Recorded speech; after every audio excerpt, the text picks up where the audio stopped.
दुनिया में हर एक चीज बड़ी से बड़ी आपकी होनी चाहिए, ये मैं सोचता हूं। और मैं खुद के लिए भी सोचता हूं कि मेरे पास भी बड़े से बड़ा होना चाहिए। पर उसके लिए ऐसा नहीं है कि किसी का देख लिया तो मेरे माथे पे सरवट आ गई और मैं कह रहा हूं कि मेरे पास तो कुछ है ही नहीं, ये देखो कहाँ है। अरे महाराज, आपने जो देखा है वो आपको अगर चाहिए तो वहां से उसे लेके आओ कि आप इसको कैसे खड़ा कर सकते हो, आपके पास ये कैसे आ सकता है, उस पर काम करना शुरू करो। ना कि रोटी छोड़ना, नींद गायब, रोटी गायब, और भगवान ने कहाँ दिया हमको, हमने भगवान ने कहाँ दिया हमको, हमको भगवान ने कहाँ दिया हमको। भाई तुमको क्या नहीं दिया ये तो बताओ। जिनके घर में है ही नहीं टीवी, उनको भी तो कभी देखो, उनको भी देख के आओ, तब पता चलेगा तुम्हारे घर में क्या दिया है और उसके घर में क्या नहीं दिया है। इसीलिए आज एक नई बात आपको सुनने में आई कि पुत्र 11 प्रकार के होते हैं, उसमें से एक प्रकार का पुत्र होता है अपने खून वाला,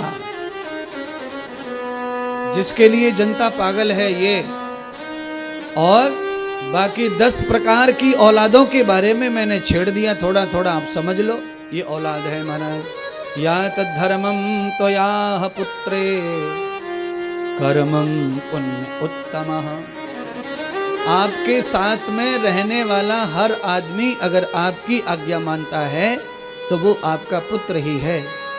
आज्ञा तोड़ने वाला अगर आपके पेट से भी पैदा हुआ है तो वो आपका दुश्मन है, ना कि पुत्र। ये अकल आज से ले जाओ, ताजा ताजा अकल है ये, ताजा अकल। जो तुम्हारी ना सुने वो तुम्हारे पेट का कीड़ा जुआ है। जुआ, जुआ क्या करता है? हमारे बालों में रहता है कि नहीं रहता है? तो क्या देता है वो? शांति देता है, सुकून देता है, आराम देता है, क्या देता है बताओ तो सही। फिर तो वो भी तो तुम्हारी खून से पैदा हुआ है, उसका खून का पड़ोसी का थोड़ी था, वो तो प्योर तुम्हारा है। उसकी तो माँ भी तुम ही, पिता भी तुम ही हो भाई।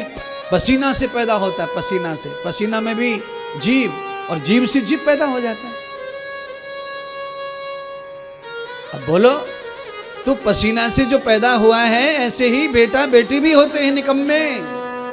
अगर उनको पाकर तुम ये सोचो कि ये मेरा बेटा है, मेरा कल्याण हो जाएगा, ना ना ना ना ना ना ना ना ना, इस भूल में नहीं रहना। महात्मा तुम्हारी इस भूल को निकालने के लिए ही तो कथा कहते हैं। ज्यादा क्यों बोलते हैं इतना? कहां से कहां कथा चली गई। स्कंद माता की कथा है ये। स्कंद माता की कथा 2 से 3 मिनट में पूरी हो सकती है अगर मैं गाने लग जाऊं, पर यही वही कथा है, दूसरी कथा नहीं है।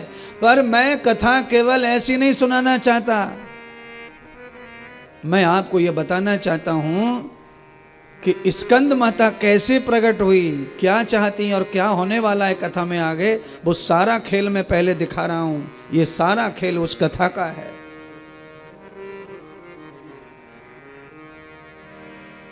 तो आज से ज्यादा पुत्र की तृष्णा में व्याकुल होने की जरूरत, हाँ, जिन जिन को भी पुत्र नहीं है और परेशान है, जिनके पास में माल खूबे पुत्र है ना, तो मुझे ले चलो, मैं संध्या शाम खाली बैठा हूं यहाँ पे,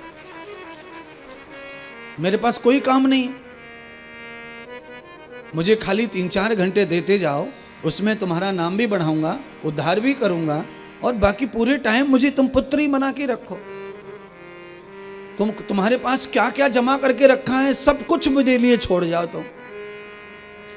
और तुम बोलो तो सही, तुम्हें कैसे मरना, मैं वैसे ही मारूंगा तुमको। तुम बोलो तकिया से मारूं, तुम बोलो दूध पिला के मारूं, तुम बोलो केसर का दूध पिला के मार के, तू पैरों में तेल लगा लगा के मार, पीठ दबा दबा, तुम बोलो वैसे मारूंगा, ऐसे तुम बोलो वो सेवा करवाओ। हर एक आज्ञा तुम्हारी स्वीकार कर लेंगे हम। आप जो बोलेंगे वो मानेंगे। आपको मानना है ना तो मानिए ना, कौन कहता है कि मत मानिए। पुत्र पुत्र तो होना चाहिए, पर कैसा होना चाहिए? तारने वाला पुत्र होना चाहिए। है पुनीत पुरुषस्य कर्म सूत्र वेद युक्त धामय। पुत्र की संज्ञा क्या है? पुत्र की संज्ञा है कि पुनीत कर्मों से तुमको तार दे, वो पुत्र है। जिसके कर्मों में पवित्रता ही नहीं है वो तुमको कहां से तारेगा, वो तो खुद ही डूबता चला जा रहा है। और जो पुत्र की बात कहते हैं वो भी कान खोल के सुनो, पुत्र तारने वाला जो है वो तारेगा कि नहीं तारेगा, पर कन्या लड़की जो है पुत्री अवश्य तारती है, ये ध्यान रख लो। पुत्री तारने के लिए ही पैदा होती है। पुत्री का तो जन्म ही तुम्हारे पापों का नाश कर देता है, बाद में बड़ी होकर तो जो करेगी करेगी, पर उसका जन्म होते ही तुम्हारे पापों का नाश हो जाता है।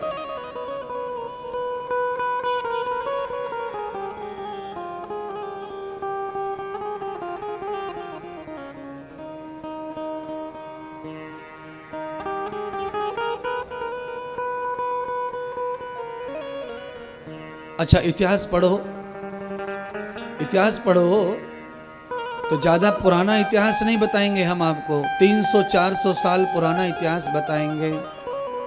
कौन सा इतिहास? भगवान श्री सूत जी ने सभी ऋषि मुनियों को पावन कात्यायनी की कथा सुनाई। षष्ठम दिन की देवी कात्यायनी 4 भुजाओं वाली, दिव्य सुंदर रूप वाली, सिंह पर सवार। पूछा सौनक आदि ऋषि ने कि ये कात्यायनी माँ है कौन? तो महर्षि कहते हैं, सूत जी कहते हैं